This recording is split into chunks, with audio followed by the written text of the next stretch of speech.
Bab 26. Kebenaran. Kiev sungguh menyesali semuanya. Ia berpikir Valet tersiksa karena masih terus bersamanya. Kalau seandainya Valet menginginkan pernikahan itu tetap ada, ia tidak akan melepaskan Valet. Kiev luruh, ia berjongkok di bawah wanita yang sudah ia sakiti. Meraih tangannya, dan menggenggamnya erat. Valet tidak ingin melihat wajah tampan Kiev yang sudah kusut dan menyedihkan. Seorang pria yang menangis untuk meminta maaf kepada wanita yang telah dilepaskan. Aku melepaskanmu, bukan karena aku memilih Aliek. Aku melepaskanmu, karena aku nggak mau kamu merasa tertekan dan tidak bahagia. Tatap aku, Valet. Lihat aku. Aku berkata, bukan seorang pemimpin dari grup Aron. Tapi aku adalah pria yang telah gagal, mempertahankan rumahnya untuk pulang. Lihat aku, please, Kiev terus memohon untuk Valet bisa melihat ketulusan hatinya. Valet yang terus saja mempertahankan egonya tidak ingin melihat Kiev. Namun, ia kalah, Valet kalah dengan suara Kiev yang berat, serak dan lembut, hingga membuatnya ingin menangis karena membenci sikap Kiev yang selalu meluluhkannya. Aku melepaskan kamu, karena aku ingin memperbaiki diri. Aku ingin memantaskan hatiku untuk menjadi suami yang baik. Aku melepaskan kamu, karena aku ingin mengejar kamu. Aku tidak pernah berbohong dalam kata-kataku. Kiev menjeda ucapannya dan menarik nafas pelan, kemudian kembali melanjutkan. Sebagai wanita yang pernah hidup bersamaku selama beberapa tahun, kamu pasti bisa membedakan, mana sikapku yang tulus atau tidak. Sayang, Valet, aku ingin menggapai berlian yang pernah aku ragukan kemurniannya. Aku ingin mengejarmu sebagai pria biasa yang memiliki cinta. Aku ingin membuat kenangan baru dan mengubur semua kenangan menyakitkan yang pernah aku torehkan padamu, meskipun aku tahu, tidak akan bisa dan mudah untuk kamu melupakannya dan memaafkanku. Kamu boleh tidak percaya kata-kataku, karena memang aku tidak memiliki apapun yang bisa dijadikan jaminan untuk membuatmu percaya. Kiev menarik pelan tangan Valet dan menempelkannya di dada kirinya. Jantung ini, hati ini, hanya bisa berdebar dan merasakan nyaman saat bersama kamu.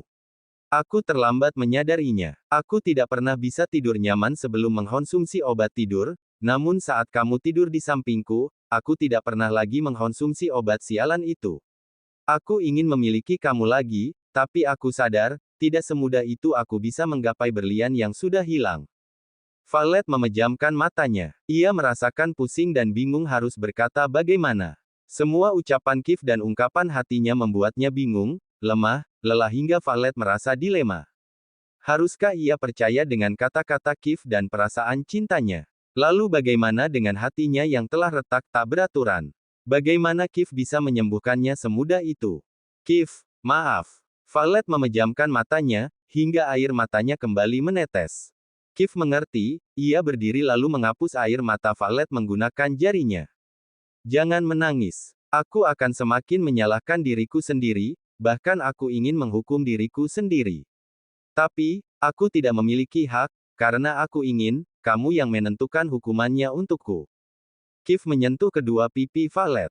Buka mata kamu. Valet membuka matanya yang merah. Izinkan aku, mengejarmu. Izinkan aku, membuktikan cintaku padamu. Izinkan aku, mengobati semua rasa sakit yang pernah aku berikan. Aku tidak akan menyia-nyiakanmu lagi, mengabaikanmu lagi. Karena sekarang, aku sangat takut untuk melukaimu, bahkan sehelai rambutmu pun aku tidak berani. Berikan aku kesempatan, aku mohon, Kiev bersungguh-sungguh. Haruskan Valet percaya. Haruskan Valet memberikannya kesempatan. Lalu bagaimana dengan hubungan Kiev dan Aliek? Apa mereka akan tetap menjalin hubungan? Apa lagu lama akan terulang kembali? Seakan mengerti apa yang wanitanya pikirkan dan takutkan, Kiev membelai rambutnya dengan lembut. Hanya kita. Jangan takut kalau aku akan menduakanmu lagi. Aku nggak akan menyia-nyiakan kesempatan. Aku tidak memintamu menjawab sekarang, dan memaafkanku detik ini. Tapi aku mohon, berikan aku kesempatan, untuk mengejarmu, dan membuktikan cintaku. Meskipun Valet tidak menjawab, namun Kiev sudah merasakan lega, setidaknya ada harapan karena Valet tidak mencegahnya. Dan Kiev akan melakukan apa yang dulu Valet lakukan, yaitu mengejarnya dan membuktikan cintanya. Waktu sudah menunjukkan pukul 5 pagi, dari Kiev datang sampai sekarang, artinya sudah 2 jam pria itu berada di apartemennya. Kalau kamu sudah lebih baik, sebaiknya segera pulang. kata Valet memecahkan keheningan yang tercipta di antara mereka. Kiev duduk di sofa, sementara Valet masih berdiri di depan jendela dan membelakangi Kiev. Kiev tersenyum tipis, ia menatap punggung Valet. Soal kecelakaan itu, aku berani bersumpah, bukan aku yang melakukannya, kata Kiev. Sebenarnya, Leon sudah berhasil mendapatkan salinan file CCTV. Aliek juga yang menghapusnya di komputer CCTV di rumah. Kiev selalu mempertimbangkan setiap yang ia lakukan, termasuk memasang CCTV. Dan Leon selalu memastikan data salinan selalu aman meskipun rekamannya telah dihapus di komputer. Valet meliriknya. Sekarang ia ingin tahu, bagaimana Kiev akan membela Aliek. Kalau Kiev membelanya, artinya semua kata-kata Kiev tadi hanyalah bullshit. Aku sudah tahu siapa yang melakukannya. Valet membalikkan badan, hingga ia bisa menatap Kiev. Leon memang sudah mendapatkan salinan CCTV-nya, tapi Kiev belum melihat rekamannya. Kiev langsung menaikkan sebelah alisnya. Siapa? Valet tersenyum menyeringai, kau pasti tidak akan percaya siapa yang melakukannya. Mendengar itu, Kiev nampaknya berpikir dan menerka-nerka, siapa yang Valet maksud. Apa kecurigaannya selama ini benar dengan yang Valet ketahui? Siapapun dia, aku tidak akan membelanya. Aku akan memberikan hukuman yang setimpal untuknya. Aku janji padamu, dia akan dihukum, karena orang itu, kita harus kehilangan calon anak kita. Sahut Kiev dengan yakin dan tegas. Valet tahu, Kiev selalu menepati janjinya. Kalau begitu, besok ia tidak akan segan-segan untuk menemui Aliek. Dan Kiev tidak boleh membelanya. Kiev, aku mau istirahat. Sebaiknya kamu pulang saja, sahut Valet setelah ia diam sejenak. Ia bingung harus bagaimana lagi membuat Kiev pergi dari rumahnya. Kiev sangat mengerti, Valet butuh waktu. Dan kalau ia terus di sana, yang ada Valet akan merasa tidak nyaman. Kiev tersenyum tipis, lalu berdiri. Terima kasih sudah merawatku. Aku akan sering datang, dan membuktikan ucapanku. Sahut Kiev. Valet tidak menjawab, namun saat Kiev hendak melangkah ia teringat sesuatu. Tunggu sebentar, Kiev. Kiev menghentikan langkahnya dan menoleh. Tunggu di sini sebentar. Valet lalu berjalan cepat menuju kamarnya, sementara Kiev bingung dengan yang akan Valet lakukan. Tak lama, Valet kembali lagi dan berdiri di depannya.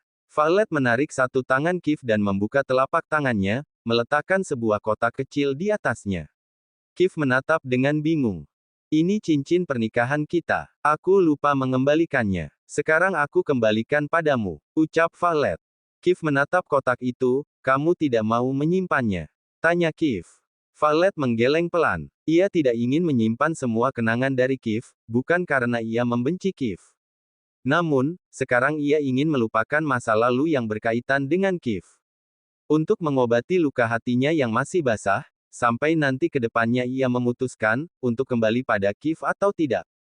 Maaf, aku nggak bisa menyimpannya. Lebih baik kamu yang simpan, dan terserah mau kamu apakan. Kiev mengerti, sangat. Memang seharusnya cincin itu tidak perlu disimpan. Karena cincin itu, memiliki banyak kenangan buruk di mana saat ia menyakiti Valet dan menjadi saksi bisu Valet terluka.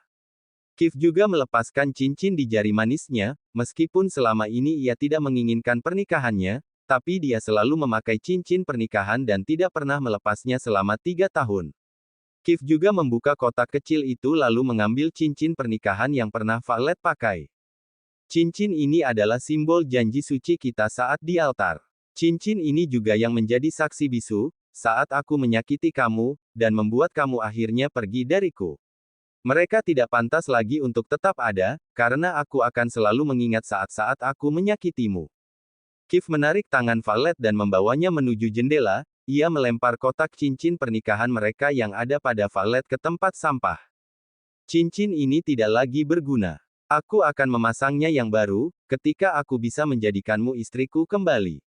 Supaya kita tidak lagi mengingat kenangan buruk di cincin ini. Kata Kiev lagi, ia membuka pintu jendela, sebelum melakukan apa yang ada dalam pikirannya, ia menatap Valet. Valet hanya diam dan tidak tahu harus melakukan apa. Tidak mungkin juga ia mencegah, karena memang ia tidak menginginkan cincin itu sekarang. Tapi, ia bingung sekaligus menebak apa yang akan Kiev lakukan. Kiev mengangkat 2 cincin yang ia apit di antara jari telunjuk dan ibu jari. Selamat tinggal, ucapannya, kemudian ia melempar cincin itu keluar dan tidak tahu sekarang sepasang cincin pernikahan mereka jatuh di mana. Violet hanya menyaksikannya dengan tercengang, tapi ia tidak mencegahnya sama sekali.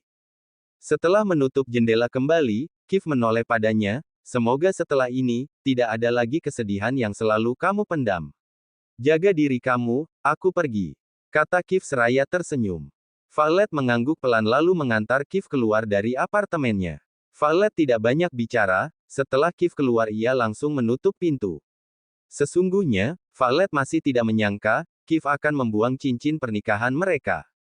Violet berjalan menuju kamarnya, dan merebahkan tubuhnya di ranjang. Sementara Kif, saat sampai di lobi, di sana ada Leon yang menunggu di ruang tamu. Melihat kedatangan tuannya yang tidak seburuk saat ia mengantarnya di depan apartemen Violet, Leon bernafas lega lalu berdiri. Selamat pagi, Tuan Muda. Sapa Leon. Terima kasih Leon, sahut Kif. Ia beruntung memiliki asisten seperti Leon, yang selalu bisa diandalkan dan selalu peka dan mengerti bagaimana kondisinya. Kalau tidak ada Leon, mana mungkin Kif bisa sampai bertemu Violet. Leon memang diam-diam sangat gesit untuk mengirim mata-mata mengikuti Violet, dan menjaganya secara diam-diam. Bahkan Leon juga tahu, beberapa kali Violet juga bertemu dengan Felix. Hanya saja, ia tidak menceritakan itu kepada tuannya. Felix sangat licik dan selalu melakukan apapun untuk mendapatkan apa yang diinginkan. Karena itu, Leon juga menugaskan beberapa anak buahnya untuk selalu menjaga Violet, untuk berjaga-jaga saja. Terima kasih kembali, Tuan. Saya senang kondisi Anda jauh lebih baik. Jawab Leon. Tuan mau pulang sekarang. Kita ke grup Aron saja.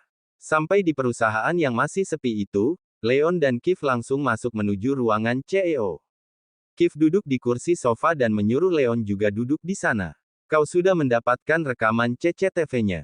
Sudah Tuan. Berikan padaku. Aku ingin melihatnya langsung. Bagaimana wanita itu berusaha menghabisi Violet dan calon anak kami. Mendengar kata anak, Leon barulah kaget. Ia tidak mengerti maksudnya. Maksud Tuan, anak siapa? Tanya Leon memberanikan diri bertanya.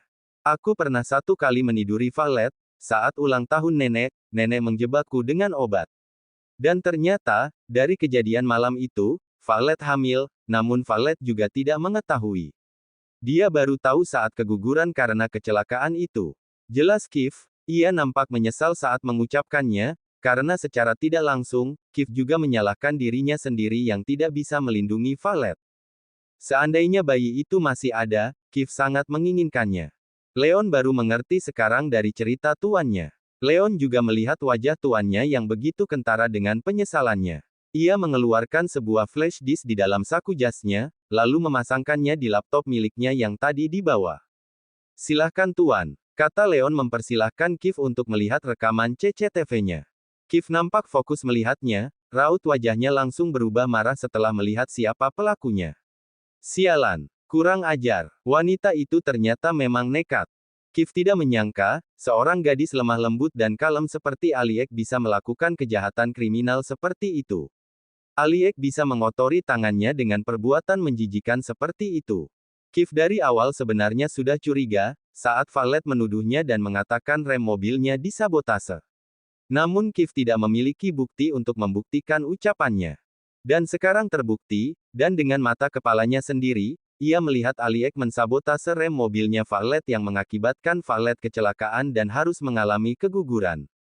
Mengingat ia dan Violet harus kehilangan calon anak mereka. Kif menggebrak meja dengan keras, untung saja kaca meja itu sangat tebal. Leon hanya menahan nafas melihatnya, ia tidak berani protes dalam kondisi tuannya yang murka. Untung saja Leon sudah terbiasa melihat tuannya di segala kondisi apapun, kalau tidak, mungkin sekarang ia sudah ketakutan setengah mati. Bersambung.